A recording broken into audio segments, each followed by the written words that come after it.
مدینے والوں نے بڑی غلامی کی، کبھی کوئی شکوہ نہیں کیا. ویسے کبھی کبھی اللہ موقع بناتا تھا. کبھی کبھی نا مدینہ شریف میں ایسے ہوتا تھا کبھی کبھار. ایک دفعہ نا جب کچھ علاقے فتح ہوئے تو بڑا مال آیا فتح مکہ کے بعد. تو بخاری مسلم میں حدیث ہے، اسلام کے اندر یہ ہوتا ہے کہ جو نیا کلمہ پڑھتا تھا اسے مال غنیمت میں سے زیادہ حصہ دیا جاتا تھا. اس کو کہتے ہیں مؤلفۃ القلوب، تالیف قلب کے لیے. تو چونکہ یہ قانون تھا تو نبی پاک صلی اللہ علیہ وسلم نے نا مکے والوں کو ذرا مال تھوڑا زیادہ دیا. مدینے میں سے ایک آدھ نوجوان نے کہا کہ حضور نا آپ اپنے رشتہ داروں کی طرف توجہ زیادہ کرنے لگے. یہ بھی محبت کی جنگ ہوتی ہے نا، قربان جائیں. حضور سید عالم علیہ السلام تک بات پہنچی اور اسی طرح پہنچی کہ ایک نوجوان نے، ایک آدھ نوجوان نے بات کی ہے. نبی پاک علیہ السلام نے ترکی خیمہ لگوایا، فرمایا مکے والا کوئی نہ آئے، بھی صرف مدینے والے آئے. سارے حضور کے سامنے بیٹھ گئے. ذرا منظر دیکھنا، حضرت ابو ایوب انصاری رضی اللہ تعالیٰ عنہ سے لے کر سارے انصار. حضور نے فرمایا بھی میں نے سنا ہے تم میں سے کچھ نے کہا ہے کہ حضور اپنے رشتہ داروں کو زیادہ دینے لگے. رو پڑے مدینے والے، یا رسول اللہ وہ تو ایک نوجوان نے غلطی سے. فرمایا نہیں نہیں، تم کہہ سکتے ہو. یا رسول اللہ صلی اللہ علیہ وسلم مکے والوں نے تو آپ کو تکلیف دی تھی، ہم نے آپ کو ٹھہرایا. تم کہہ سکتے ہو، تم کہہ سکتے ہو کیونکہ تم نے ٹھہرایا تھا. مدینے والے رونے لگے. یا رسول اللہ ہم کون ہوتے ہیں ٹھہرانے والے، وہ تو آپ آئے، اللہ نے مدینے کو شانیں ادا کر دی. میرے محبوب نے فرمایا تم کہو نا کہ یا رسول اللہ مکے والے تو بدر میں تلواریں لے کے آ گئے تھے، ہم تھے جنہوں نے سینے پیش کیے تھے. رو رہے ہیں. نہیں حضور ایسا تو نہیں ہے، وہ تو آپ نے مہربانی کی تو بدر میں ہم میں سے کچھ شہید ہو گئے، کچھ غازی بن گئے کی برکت سے. حضور نے فرمایا تم کہو کہ احد کے میدان میں انہوں نے پتھر مارے تھے، ہم نے سینہ پیش کیا تھا. حضور بھی رونے لگے، مدینے والے بھی رونے لگے. نبی کریم نے فرمایا تم کہو کہ جانے ہم نے قربان کی، تم کہو کہ حضور قربانیاں ہم نے دی. کہہ سکتے ہو تم نے دی ہیں، ہمارا حق بنتا ہے، کہو. اور جب رو رو کے بے حال ہو گئے تو سرکار بھی روئے، کھل کے روئے، پھر آنسو پونچھے اور قریب رسول فرمانے لگے او بھولے مدینے والو، کیا تم یہ نہیں پسند کرتے کہ لوگ جب اپنے گھروں میں جائیں تو بھیڑ بکریاں لے کے جائیں، اور جب مدینے والے اپنے گھر جائیں تو اللہ کے رسول کو ساتھ لے کے جائیں؟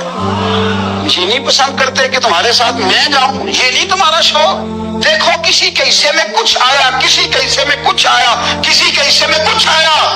مدینے والے وہ لوگ ہیں جن کے حصے میں اللہ کا پیارا حبیب آیا. تمہیں رسول کریم ملے، تم کتنے خوش بخت ہو، کتنے خوش نصیب ہو. تمہیں نبی پاک کا ساتھ ملا، حضور ہے، یہ ہے ارض جنت، یہ طیبہ کی زمین ہے. جنت بھی یہی اور مال کے جنت بھی یہی ہے. مدینہ طیبہ کے ساتھ مسلمان کا خاص پریم رہا، خاص پیار رہا. آپ یقین کریں ہمارے پرانے لوگ جو ہوتے تھے وہ گلے ہوتے تھے کسی زمانے میں. پتہ نہیں اب نئے نوجوانوں نے دیکھے بھی ہیں کہ نہیں. اب گلے نہیں ہوتے، اب بینک اکاؤنٹ ہوتے ہیں. گلہ ہوتا تھا مٹی کا، تو بوڑھی اماں اس میں پیسے ڈالتی تھی، بوڑھی عورتیں پیسے ڈالتی تھی. اماں یہ تو کیا کر رہی ہے؟ تو کہتی میں نے مدینہ دیکھنا ہے. کمیٹیاں ڈالتے تھے لوگ چوری، میں نے مدینہ دیکھنا. لوگ صبح شام درود شریف پڑھتے تھے کہ میں نے حضور کا مدینہ دیکھنا ہے. رب جانے سونے محبوبہ تیرے شہر دیاں بھی کی لذتاں نے. رب بھی جانے، مجھے بھی اللہ نے کچھ موقع دیا ہے، پر آپ یقین کریں ابھی بھی جب کبھی دل پورا بند ہونے لگتا ہے نا، گھبرا جاتا ہے، تو جو چیز سب سے پہلے یاد آتی ہے وہ مصطفیٰ کا مدینہ یاد آتا ہے. رب بھی جانے سونے محبوبہ تیرے شہر دیاں بھی کی لذتاں نے. ایک رون جنہاں نے ویکھیا نہیں، ایک ترون نہ جنہاں نے. رب بھی جانے سونے محبوبہ تیرے شہر دیاں بھی کی لذتاں نے. ایک رون جنہاں نے ویکھیا نہیں تے ایک رون دوبارہ جاون لے. ایک رون جنہاں نے ویکھیا اور ایک رون دوبارہ. میرے رسول کریم علیہ السلام کا شہر نور، اس کی برکات، اس کا حسن، اس کی وارفتگی. نبی پاک صلی اللہ علیہ وسلم مکہ فتح ہوا تو سیرت نگار کہتے ہیں کہ بعض اہل مدینہ کے دلوں میں خیال آیا کہ شاید حضور کو پیار بڑھا نا مکے سے، شاید اب نبی پاک مکے میں رہنا چاہیں گے. تو کچھ نے کہہ بھی دیا کہ یا رسول اللہ اگر آپ وہاں رہنا چاہیں تو ہماری طرف سے پابندی کوئی نہیں. تو اللہ کے محبوب کی آنکھوں میں آنسو آئے. فرمایا مجھے مکے سے بڑا پیار ہے، بڑا پیار ہے. اس کی وجہ یہ ہے کہ میری ماں کی یادیں مکے میں، میرے والد کی محبتیں مکے میں، فرمایا بڑا پیار ہے مجھے مکے سے، میں یہاں ختیجہ کو بیاہ کے لایا تھا جہاں میری بیٹیاں پیدا ہوئیں، یہاں میں نے بڑا کچھ دیکھا، مجھے بڑا پیار ہے۔ وہ جب ہوتا بھی جانے لگے تو امام جو اپنا علاقہ ہوتا ہے نا، اپنا دیش، میری شاعر نے کہا تھا دیش سے آنے والے بتا یاران گلستان کیسے پیار ہوتا ہے اپنے علاقے سے۔ حضور نے فرمایا مجھے مکہ بڑا ہی پیارا ہے، بڑی محبت ہے، لیکن مدینے والوں اب فیصلہ کر لیا جینا بھی تمہارے ساتھ ہی، اور دنیا سے جانا ہے تو قبر بھی مدینے میں ہی بنے گی۔ اور حضور فرمانے لگے جب قیامت میں اٹھوں گا تو قبر بھی مدینے سے ہی کھلے گی۔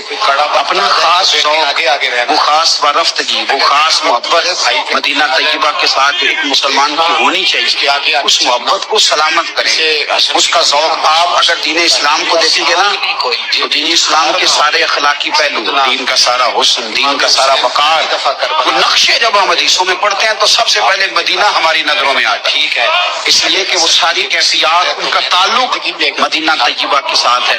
میرے رسول کریم صلی اللہ علیہ وسلم نے مدینے کے ساتھ خاص محبت۔ سال کا جوان حضور فرماتے ہیں کہ جس طرح سانپ پتہ نہیں کہاں سے آگے جب اس پر حملہ ہو تو چاروں جانب سے اسے گھیر لیا جائے وہ اپنی پیٹ میں گھس جاتا ہے نا، ورنہ اسی طرح ایمان جب چاروں جانب سے گھبرا جائے گا نا قیامت کے قریب تو فرمایا سمٹ کے میرے مدینے میں داخل ہو جائے، مدینے میں ایمان رہے گا۔ حضور نے فرمایا دجال مدینے میں داخل نہیں ہوگا، طاعون کی وبا مدینے میں داخل نہیں ہوگی۔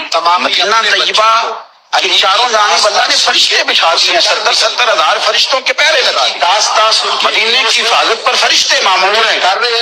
میرا تو ایمان ہے، ٹھیک ہے، اس کو لکھا ہے کہ مدینہ میں بھی کورونا کے کیس آئے ہیں پر میرا دل نہیں مانتا۔ میں آپ کو صحیح کہتا ہوں، مسجد میں بیٹھوں میری طبیعت نہیں مانتی، اس لیے کہ مدینہ تو نام ہی شفا والی جگہ کا ہے، میری طبیعت نہیں مانتی، میرا ذوق نہیں مانتا، اس لیے کہ جس مدینے میں طاعون کی وبا نہیں آئی، نہ آ سکتی ہے، وہاں کوئی اور مرض بھی اس طرح آ سکتا۔